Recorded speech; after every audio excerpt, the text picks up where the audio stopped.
রাষ্ট্রপতি শাসন জারি করলে সেটার রাজনৈতিক প্রভাব কি পড়বে সেটাও যারা কেন্দ্রে শাসন ক্ষমতায় আছেন তারা নিশ্চয় ভেবে দেখেন। তো আমাদের সার্ভিস হলে পরিষ্কার বলা আছে যে আমরা কোনো রাজনৈতিক কর্মসূচি বা যেখানে সেরকম কথাবার্তা হয় সেখানে আমরা যেতে পারি না। তো সেটা আইসির ক্ষেত্রেও প্রযোজ্য। আমি শুধু এই কথাটা বলতে পারি যে পুলিশে অনেক পদ শূন্য পড়ে আছে এবং শূন্য প্রথমত পদের সংখ্যা কম, যত পুলিশের লোক দরকার তত পদ নেই। আর যে পদগুলো আছে সেগুলো যদি খালি থাকে এবং তাদের জায়গায় যদি সিভিক ভলেন্টিয়ার বা হোমগার্ড দিয়ে কাজ চালানো হয় তাহলে পুলিশের মান পড়ে যেতে বাধ্য। আমাদের প্রধানমন্ত্রী এবং সে দেশের প্রেসিডেন্টের মধ্যে যদি আলোচনা হয় এবং সেটা যদি দেশের পক্ষে ভালো হয় তো তাহলে সেটাকে তো দেশের সব লোকেরই স্বাগত জানানো উচিত না। খেলাধুলার অনুষ্ঠানে এই যে গোল দেওয়ার কথা যেগুলো হচ্ছে সেগুলো প্রথমত কাম্য নয়। শাসক দলের নেতাদের খুশি করলে যেখানে পোস্টিং তারা চান সেখানে হয়, বা যেখানে বেশি ঘুষ আদায় হয় সেখানে পোস্টিং হয়, পদোন্নতি হয়। হাইকোর্টের জজ সাহেবরা তাদেরকে কোর্টে ডেকেছেন, প্রশ্ন করেছেন, আপনারা দেখেননি তারা কি নির্লজ্জ পক্ষপাতিত্বের সঙ্গে কাজ করেছেন। তো ওই নির্লজ্জ অফিসারকে দিয়ে যদি কাজ করানো হয় তা আপনি যেটা বলছেন সেটা করা সম্ভবই নয়। প্রথম যে প্রশ্নের দিকে যাচ্ছি, মণিপুরে রাষ্ট্রপতি শাসন শুরু হয়েছে। বাংলাদেশের সাথে ভারতের যে সীমান্তবর্তী অঞ্চল রয়েছে সেখানে একটা উত্তেজনা তো আমরা দেখতেই পাচ্ছি। সেখানে দাঁড়িয়ে বাংলায়ও কি ভবিষ্যতে কি রাষ্ট্রপতি শাসন চালু হতে পারে? দেখুন, মণিপুরে দীর্ঘদিন ধরে যে অশান্তি চলছে সেটা আপনারা সকলেই জানেন এবং তার জন্য সেখানে রাষ্ট্রপতি শাসন জারি হয়েছে, সেখানে মুখ্যমন্ত্রী পদত্যাগ করেছেন। তারপর আমাদের বাংলাদেশে গণ্ডগোল হচ্ছে, কিন্তু আমার মনে হয় না যে বাংলাদেশে যে গণ্ডগোল হচ্ছে তার জন্য আমাদের রাজ্যে কোনো রাষ্ট্রপতি শাসন জারি হবে, অন্য কিছু হবে, এরকম কোনো ঘটনা ঘটবে বলে আমার মনে হয় না। দ্বিতীয়ত, যারা এখন কেন্দ্রে শাসন ক্ষমতায় আছেন তারা এখানে রাষ্ট্রপতি শাসন করতে চান বলে আমার মনে হয় না। আচ্ছা, আপনি প্রাক্তন আইপিএস অধিকর্তা ছিলেন, দীর্ঘদিন ধরে একটা প্রফেশনের মধ্যে ছিলেন যেখান থেকে দেশের বিভিন্ন রাজ্যের পরিস্থিতি সম্পর্কে একেবারে ওয়াকিবহাল আপনি। সেখানে দাঁড়িয়ে কোন পরিস্থিতিতে এসে রাষ্ট্রপতি শাসন শুরু হয়? দেখুন, আমাদের সংবিধানে এটা খুব পরিষ্কারভাবে বলা আছে, যদি বাইরের কোনো আক্রমণের জন্যে অথবা ভেতরের কোনো গোলযোগের জন্যে কোনো রাজ্যের শাসন সংবিধান অনুসারে পরিচালনা করা যাচ্ছে না, মানে যে সাংবিধানিক যে কাঠামো আমাদের কোনো রাজ্যের ভেঙে পড়েছে, তখন সেখানে রাষ্ট্রপতি শাসন জারি করা হয়। তো এটা আমাদের এখানে যেভাবে প্রশাসন চলছে সেরকম পরিস্থিতির আগে অনেকবার সৃষ্টি হয়েছে, কিন্তু রাষ্ট্রপতি শাসন জারি করা হয়নি। অবশ্য রাষ্ট্রপতি শাসন জারি করা হয় মুম্বাই মামলার পর থেকে। এখন একটু শক্ত, একটা নির্দিষ্ট সময়ের মধ্যে সেটা পার্লামেন্টে অনুমোদন করাতে হয় এবং অনুমোদন না করালে স্বাভাবিকভাবে এটা উঠে যাবে।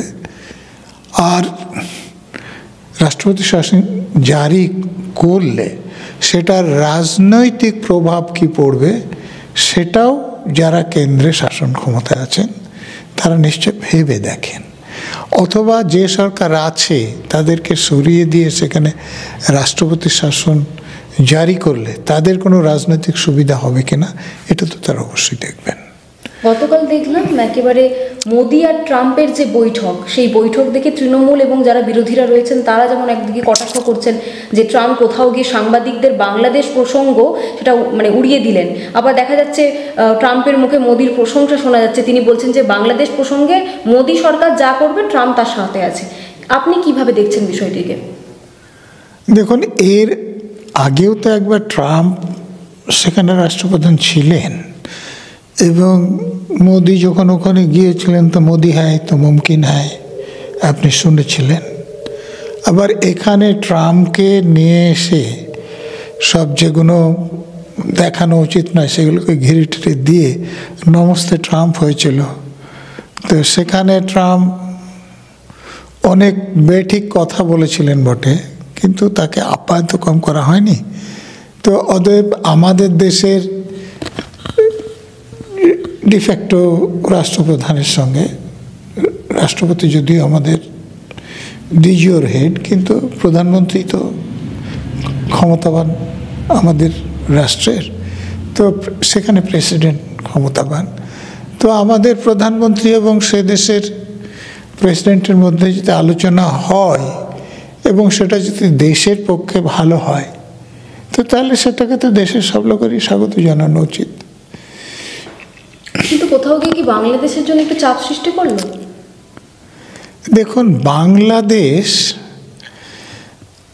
যদিও পশ্চিমবঙ্গের লোকের সঙ্গে সে দেশের ভাষাই এক, সেখানকার লোক বাঙালি, এখানকার লোক বাঙালি, কিন্তু এটা তো ঘটনা যে বাংলাদেশ একটা অন্য রাষ্ট্র, এবং সেই রাষ্ট্রকে প্রথম স্বীকৃতি যে দেশ দিয়েছিল সেটা হচ্ছে ভারতবর্ষ, তারপর ভুটান স্বীকৃতি দিয়েছিল।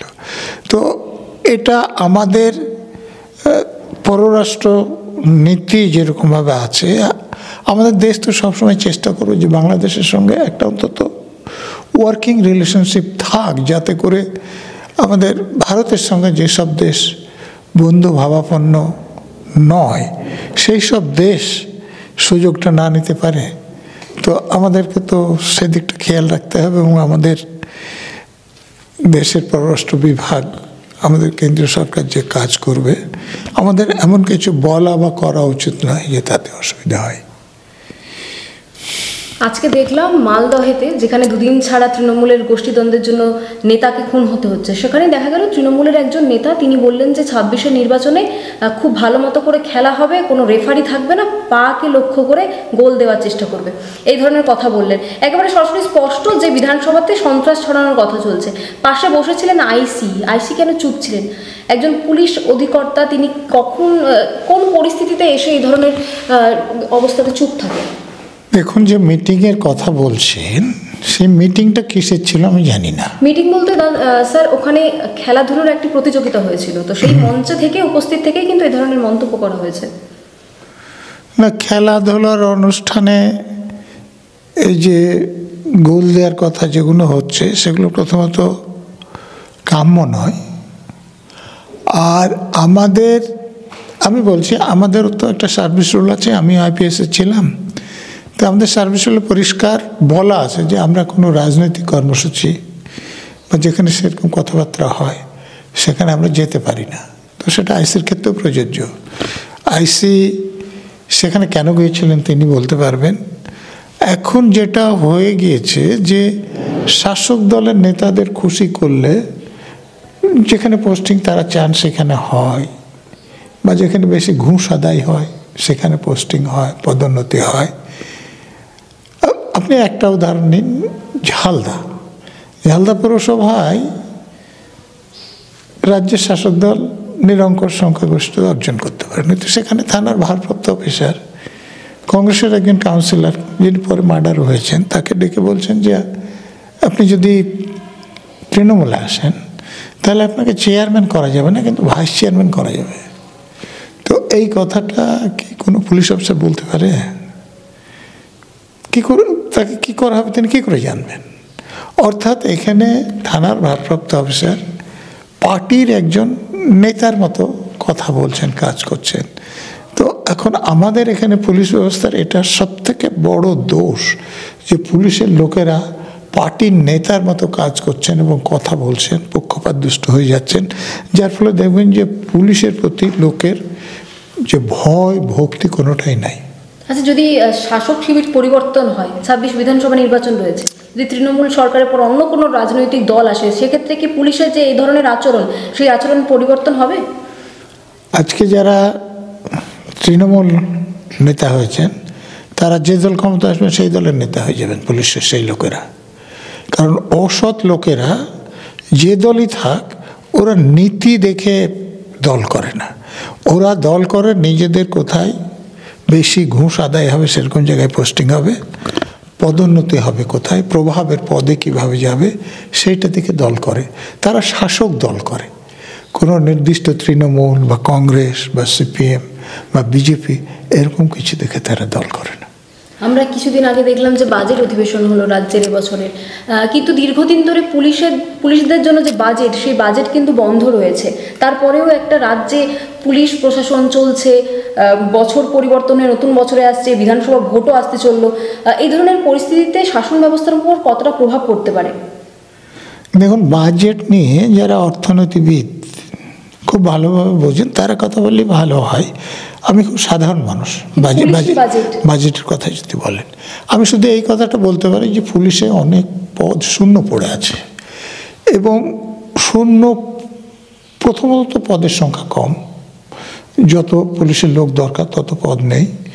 আর যে পদগুলো আছে সেগুলো যদি খালি থাকে এবং তাদের জায়গায় যদি সিভিক ভলেন্টিয়ার বা হোমগার্ড দিয়ে কাজ চালানো হয়, তাহলে পুলিশের মান পড়ে যেতে বাধ্য। এবং আরও অসুবিধা হচ্ছে, যারা সিভিক ভলেন্টিয়ার যাদেরকে নিয়োগ করা হয়েছে, সঞ্জয় রায়কে দেখলেন, যে পুলিশের লোক নয় কিন্তু পুলিশ ব্যারাকে থাকে, সে পুলিশের লোক নয় কিন্তু পুলিশের মোটরসাইকেল নিয়ে ঘোরে। তো এতে ক্ষমতার অপব্যবহার থেকে যায়, তাদের কোনো দায়িত্ব নেই কিন্তু ক্ষমতা আছে। এই সিভিক ভলেন্টিয়ার এখন অনেক থানাতে এরকম হচ্ছে যে তারা ভারপ্রাপ্ত অফিসারকেও নিয়ন্ত্রণ করে, কারণ রুলিং পার্টির লোক নেতাদের সঙ্গে তাদের যোগাযোগ ভালো, অতএব ভারপ্রাপ্ত অফিসার কী করছে, অন্য অফিসার কী করছে, তারা পার্টির লোকদেরকে সে খবরটা দিয়ে দিতে পারেন। ফলে পুলিশের যেভাবে নিরপেক্ষ থাকার কথা ছিল, পুলিশের লোকেরা থাকতে পারছে না। ফলে পুলিশের দেখবেন যে দুর্নাম হচ্ছে, এবং এই দুর্নামের ফলে সব অপরাধীরা শাসক দলে চলে আসার ফলে এখন দেখবেন যে শাসক দলের লোক অন্য দলের লোককে মারছে, অন্য দলের লোক শাসক দলের লোককে মারছে, তা নয়। এখন শাসক দলের লোকেরাই, আপনি মালদাতে দেখলেন, আপনি কাকরতলায় দেখলেন, আপনি বজবজে দেখলেন, তো কী হচ্ছে, শাসক দলের লোকেদের সঙ্গে শাসক দলের লোকেদের বোমা গুলি ছোড়াছড়ি হচ্ছে, মানে হত্যা করা হচ্ছে। তো এটা তো সাধারণ মানুষের পক্ষে খুবই আতঙ্কের বিষয় যে আইন শৃঙ্খলা পরিস্থিতির এতটা অবনতি হলে সাধারণ মানুষের পক্ষে মানে খুব নিরাপদ বোধ করা সম্ভব নয়। যে হারে দেখতে পাচ্ছি বাংলাদেশ থেকে অনুপ্রবেশ ঢুকছে, বিধানসভা ভোটের আগে যদি বিরোধীরা অত্যন্ত সরব হয়ে জালি ভোটার কার্ড, ভোটার তালিকায় যাদের নাম নথিভুক্ত করা হয়েছে তাদের যদি সামনে নিয়ে আসে, তাহলে শাসক শিবিরের জন্য কতটা প্রবলেমে তাদেরকে পড়তে হবে জেতার জন্য? দেখুন, যেগুলো সামনে নিয়ে আসবেন বলছেন, কার সামনে নিয়ে আসবে? আপনার যে রিটার্নিং অফিসার, বিধানসভা ভোটে তো এসডিওরা হন, তার অধীনে যে ব্লক ডেভেলপমেন্ট অফিসাররা আছে, পঞ্চায়েত ভোটে তাদেরকে দেখেননি? যখন হাইকোর্টের জজ সাহেবরা তাদেরকে কোর্টে ডেকেছেন, প্রশ্ন করেছেন, আপনারা দেখেননি তারা কি নির্লজ্জ পক্ষপাতিত্বের সঙ্গে কাজ করেছেন? তো ওই নির্লজ্জ অফিসারকে দিয়ে যদি কাজ করানো হয়, তা আপনি যেটা বলছেন সেটা করা সম্ভবই নয়। আপনি তো আর একটা কথা ভুলে যাচ্ছেন যে আমাদের রাজ্যের মুখ্যমন্ত্রী কি বলছেন। তিনি বলছেন, বিহারের নাম নিয়েছেন, আমি জানি না বিহার কি অত দোষ করলো, যে সেখানকার লোকজন এনে এখানকার সব প্রতিটা বিধানসভা কেন্দ্রে ঢোকানো হচ্ছে। আর ইলেকশন কমিশন তো নামে আছে, এবং ইলেকশনের পক্ষে থেকে যারা কাজ করে তারা তো রাজ্য সরকারি কর্মচারী বা আধা সরকারি কর্মচারী। তো তারা এটা করছেন, তো তিনি যদি জানেন যে কোন বিধানসভায় কতজন লোক বাইরের আছে, তো সেটা তিনি নির্বাচন কমিশনকে তালিকা দিচ্ছেন না কেন, বা সাংবাদিকদের আপনাদের হাতে দিয়ে দিচ্ছেন না কেন? দেখুন যে এই বিধানসভা এলাকায় এই লোকটা হচ্ছে ভোটার, এর বাড়ি এখানে না, এর বাড়ি বিহারে কি ঝাড়খণ্ডে কি আসামে কি বাংলাদেশে, করে দিন। উনি যখন কথা বলেন আমার বুঝতে অসুবিধা হয় যে উনি রাজ্যের মুখ্যমন্ত্রী আছেন না এখনও বিরোধী দলনেত্রী আছেন। যে যখন বাংলাদেশ থেকে লোক ঢুকছে, পরিচয়পত্র না হলে ভোট করানো যাবে না, স্পিকারের দিকে সব কাগজপত্র ছুঁড়ে মারছেন, আমার মনে হয় এখনও তিনি সেই রকমই আছেন। বাংলা হান্টের আরো খবর দেখতে নজর রাখুন। বাংলা খবর মানেই বাংলা হান্ট।